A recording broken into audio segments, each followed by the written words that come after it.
हर हर महादेव। कैसे हैं आप सब? हैप्पी हैं? हैप्पी ही रहिए। आज का टॉपिक ये है कि टैरो कार्ड देखना चाहिए या नहीं, रीडिंग देखनी चाहिए या नहीं, एनर्जी चेकिंग देखना चाहिए या नहीं। तो मोटा मोटा सबसे पहले मैं बता दूं कि मेरी तरफ से एक बड़ा वाला बिग वाला नो है। अब वो क्यों है, इस पे बात कर लेते हैं। जब हम इस जर्नी में न्यू आते हैं या हम इस बात से शुरू कर देते हैं इस टॉपिक को कि जब हमें पता भी नहीं होता कि हम इस जर्नी में हैं या नहीं, तो हमें कभी कभी, अब जैसे कि मेरा ही चैनल है जो ट्विन के ऊपर है, ट्विन जर्नी के ऊपर है, तो या तो वैसे वीडियोस सामने आते हैं, और अगर वो वीडियोस बाद में सामने आते हैं तो सबसे पहले कार्ड रीडिंग ही हमारे सामने आता है। तब हम जान पाते हैं कि ट्विन क्या है। तो चलो फिर ट्विन जर्नी के बारे में जाने देखें तो पता चलता है कि भाई हम खुद ही इस जर्नी में। तो इस माध्यम से अगर हम इस जर्नी में आए हैं तो हमेशा हर चीज़ की रिस्पेक्ट करनी चाहिए, मेरा यही मानना है। तो आप रिस्पेक्ट करो उस चीज़ की कि आप इस माध्यम से ही अपनी जर्नी तक, अपने लक्ष्य तक या प्रभु के और नज़दीक आने के प्रोसेस में आप आए हो। पर आप ये सोचो कि आप रोज़ देखते ही रहो रीडिंग्स, अपने डीएम की या डीएफ की एनर्जी ही चेक करते रहो, सुनते रहो, तो ये मेरी तरफ से बड़ा वाला ना है। अब क्यों नहीं देखना चाहिए, उसका रीज़न ये है कि जो भी लोग ये चैनल बनाते हैं टैरोट कार्ड का, रीडिंग का, एनर्जी चेक-इन का, कि तो उसमें क्या होता है कि कुछ ही कार्ड हैं और उन्हीं कार्ड्स के बारे में वही शब्द रख दिए गए हैं कि इस कार्ड में ये शब्द हैं, इस कार्ड में ये शब्द हैं। और तो अगर कोई कार्ड आया है तो जो शब्द उन्हें सिखाया गया है, बताया गया है, वो वही बताएंगे, वो हर बार वही बताएंगे। जैसे बहुत से में ऐसे बोलते हैं कि आपका डीएम तो आपके पास आना चाहता है, वो तो बस बीच रास्ते में बिल्कुल बस फंसा हुआ है, वरना वो आपके पास बस आना ही चाहता है। या तो हाँ, आपके बीच थर्ड पार्टी है, ऐसा है वैसा है। तो आप ऐसी चीज़ें सुनते हो, ऐसी लैंग्वेजेस सुनते हो, ऐसी बातें सुनते हो, तो आप लो एनर्जी में चले जाते हो। अब आप इसलिए लो एनर्जी में चले जाते हो ये सब सुन के कि आपको लगता है कि भाई उनके साथ बिल्कुल ऐसा ही हो रहा है और ये बिल्कुल सच बता रहे हैं। अब मैं यहाँ पर किसी को वो करने नहीं बैठी हूँ कि ये सच बताते हैं, वो झूठ बताते हैं, ये ऐसा है वो वैसा है। मैं इस विषय में बात नहीं करना चाहती। बस मैं ये समझाना चाहती हूँ आप लोगों को कि इस तरीके का जब आप लोग सुन लेते हो तो आप लोग लो वाइब्रेशन में चले जाते हो, लो एनर्जी में चले जाते हो, डाउन हो जाते हो। मीन्स कि आप उदास हो जाते हो अपनी जर्नी पे और अपने ऊपर डाउट करने लगते हो, डाउट की एनर्जी में भी आ जाते हो लो एनर्जी के साथ साथ, और कॉन्फिडेंस भी चला जाता है। बहुत बार होता है कि सुन के आंसू भी आ जाते हैं। तो ये आप सोचिए कि जो चीज़ आपको नेगेटिव साइड ले जा रही है, लो साइड ले जा रही, उसे क्यों देखा जाए। क्योंकि हमें अपनी जर्नी में अपनी वाइब्रेशन को हाई करना है, अपनी एनर्जी को हाई करना है, हाई लेवल पे जाना है। तो हम लो ना देखें, जिसे देख के हम लो हो जाएं, तो नहीं सुनना चाहिए। और सेकंड चीज़ ये है कि इस वजह से हमें नहीं सुनना देखना चाहिए क्योंकि वो कलेक्टिव एनर्जी का बताते हैं। कलेक्टिव मीन्स कि ऐसा नहीं होता है कि आप उनके सामने आप बैठे हो, पर्सनल ही आपके लिए ही वो कार्ड्स निकाले जा रहे हैं, ऐसा नहीं होता है।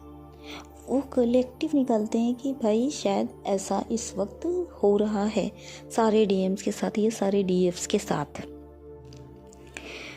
तो वो किसी के लिए भी है। अगर आप पर्सनल बुक करते हो, पर्सनल सेशन बुक करती हो एनर्जी चेक इन के लिए, तो भी ये होता है कि ठीक है आप उनके लिए चेक करवा रहे हो या खुद के लिए चेक करवा रहे हो, लेकिन जो आप डेली देखते हो उसमें तो ये रहता है कि ये कलेक्टिव है, ये किसी के लिए भी है, ये आप किसी के भी बारे में सोच के देख सकते हो। अब आप उसके लिए परेशान हो, वो आपके लिए नहीं परेशान है। अब आप सोच रहे हो कि हाँ मैंने मन में याद कर लिया, अब मैं सुन लूँ, और टैरोट वाले बता रहे हैं कि हाँ भैया वो बीच रास्ते में अटके हो, वरना वो दौड़ के आप ही के पास आना चाहते हैं। तो आप अपने दिल से ये बात पूछिए, अपनी आत्मा से ये बात पूछिए कि वो जो कह रहे हैं क्या ये सच है? क्या वो आपको प्रेम करने लगे हैं? क्या उन्होंने आपको कमिटमेंट कर दी है? क्या उन्हें बस किसी चीज़ ने रोक रखा है, वरना वो दौड़ के आपके पास ही चले आते? तो मुझे नहीं लगता है कि ये चीज़ें देखनी चाहिए।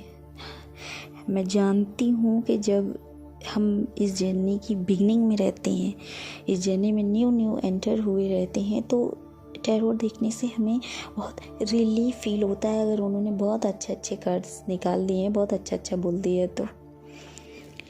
तो हमें बहुत आराम मिल जाता है, हम बहुत सुकून की सांस ले लेते हैं। और अगर थोड़ा सा भी उन्होंने नेगेटिव बोल दिया तो इसका ठीक ऑपोजिट हो जाता है। तो अब क्या करना है, जब आप थोड़ा अवेकनिंग के प्रोसेस में आओगे, थोड़ा अपने आप को इवॉल्व कर लोगे, थोड़ा आप समझदार हो जाओगे, इस जर्नी में थोड़ा आगे बढ़ जाओगे, तब आपको ये पता चलेगा कि आपको उनके बारे में नहीं जानना है कि वो क्या सोच रहे हैं, वो क्या कर रहे हैं, वो क्या नहीं कर रहे हैं, वो किस एनर्जी में। आपको ये नहीं जानना है, वो आपके ही ट्विन है, वो आपके ही हाफ सोल है, वो आपके ही पार्टनर हैं। आप अगर हाई रहोगे या आप अपने इश्यूज़ को हील करोगे तो उधर उनकी भी हीलिंग होती जाएगी, because you are the same soul. वो आपके ही सोल है, वो आपकी ही आधी आत्मा है, आप ही उनके अर्धांगिनी है। तो इसका मोटा मतलब यही है कि जब आप अपने ऊपर काम करेंगे तो उनके ऊपर भी काम होगा।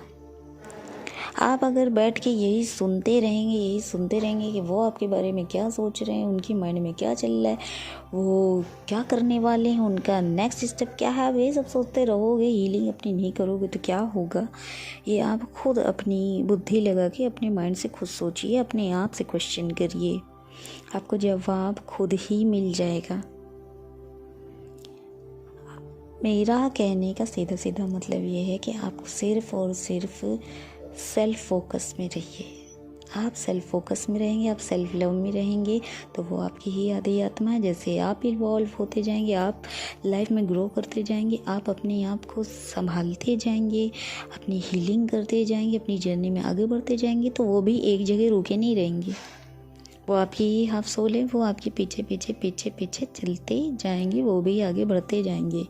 तो अपने ऊपर फोकस करिए, अपने इनर वर्क पर फोकस करिए, अपनी हीलिंग पर फोकस करिए। वो क्या सोच रहे हैं ये सब अपना सोचिए। जब वो आप फुली अवेकन हो जाओगे तो वो भी फुली अवेकन हो ही जाएंगे। तो भाई वो कहीं और ना जाके आप ही के पास आएंगे। अब आप हर समय टैरोट देखते रहोगे, एनर्जी चेक करते रहोगे तो उससे थोड़ी वो चले आएंगे। तो सबसे अच्छा ये है कि आप खुद पे वर्क करिए। जैसे प्रभु परमात्मा आपको यहाँ तक लेके आए हैं तो सिर्फ पूरी दुनिया में आप ही उनके बच्चे तो नहीं, हर किसी को उन्होंने ही बनाया, हर कोई उनका बच्चा है। तो जैसे वो आपको यहाँ तक लेके आए, आपके हाफ सोल को, आपके डीएम को या आपकी डीएफ को भी वो यहाँ तक लेकर आएंगे। सेल्फ फोकस रहिए, कोई एनर्जी चेकिंग ना देखिए, कुछ नहीं, नथिंग। आपने ये भी देखा होगा कि मैंने अभी तक तो चैनलिंग भी मैंने कभी नहीं डाली। हालांकि मुझे चैनलिंग होती है, एनर्जी पिक होती है कलेक्टिव की, बट मैं नहीं डालती हूँ वीडियोस। फ़िलहाल तो मैंने नहीं डाला है, आगे का मुझे कुछ पता नहीं है। कभी अगर मुझे लगा कि ये वाला बहुत इम्पोर्टेंट है, बहुत ज़्यादा ही मुझे हो रहा है कि नहीं तुम बता ही दो, तो वो वाला मैं ज़रूर बताऊँगी, बट अभी तक मैंने नहीं डाला है। और मैं इसीलिए नहीं डालती हूँ कि कोई भी चैनलिंग या कोई भी एनर्जी चेकिंग या कोई भी टैरोट रीडिंग सबके लिए नहीं होती है। आप स्टार्टिंग की जर्नी में हो, आप मिड जर्नी में हो, या आप अपने आप को बहुत ही इवॉल्व कर चुके हो 70%, 80%, 90%, बिकॉज 100% तो कोई हो ही नहीं सकता, क्योंकि डेली आपके कोई ना कोई इशू बनते ही हैं, या हफ्ते में तो बनते ही हैं। आपको सारा जीवन इस जर्नी में रहना है, सारा जीवन आपको बीच बीच में कुछ ना कुछ हील करते ही रहना है, क्योंकि हम एज अ ह्यूमन बीइंग कुछ ना कुछ गलती करते ही रहते हैं। हम परमात्मा तो नहीं हैं, हम हैं तो इंसान ही। गलतियाँ तो इंसानों से ही होती हैं, हर किसी से होती हैं। तो गलतियाँ हो जाए या आपके साथ ही कोई कुछ गलत कर दे तो आपको उन्हें भी माफ़ करना पड़ेगा। तो ये लाइफ टाइम प्रोसेस है, ये जर्नी तो चलती ही रहेगी। तो बस पुरानी चीज़ों को ठीक करिए, और जो चीज़ जब आप पुरानी चीज़ें ठीक कर लोगे तो आप फिर डेली बेस पे चीज़ें ठीक करना शुरू कर दोगे। आपके साथ गलत हुआ या आपने किसी के साथ गलत किया, जो भी, आप उसको डेली बेस में ठीक करते रहोगे। तो एनर्जी देखने का कोई मतलब नहीं, क्योंकि वो सबके लिए नहीं, हर किसी की लाइफ में उसकी मतलब हर कोई अपनी जर्नी में अलग अलग स्टेज पर है, अलग अलग फेस पर है, अलग अलग उनकी लाइफ में चीज़ें चल रही हैं। तो आप वही सुन रहे हो कि हाँ वो फंसे हैं, वो आ रहे हैं, या थर्ड पार्टी है, या उनकी माँ है, या उनकी बहन है, तो या उनके दोस्त हैं। तो ये what is this all things. तो ये सब ना सुनिए, बस अपना वर्क करिए, बाकी सब सरेंडर करिए अपने प्रभु पे, अपने परमात्मा पे, अपने ईस्ट पे। मेरे नेक्स्ट वीडियो आने तक के लिए आप सबको हर हर महादेव।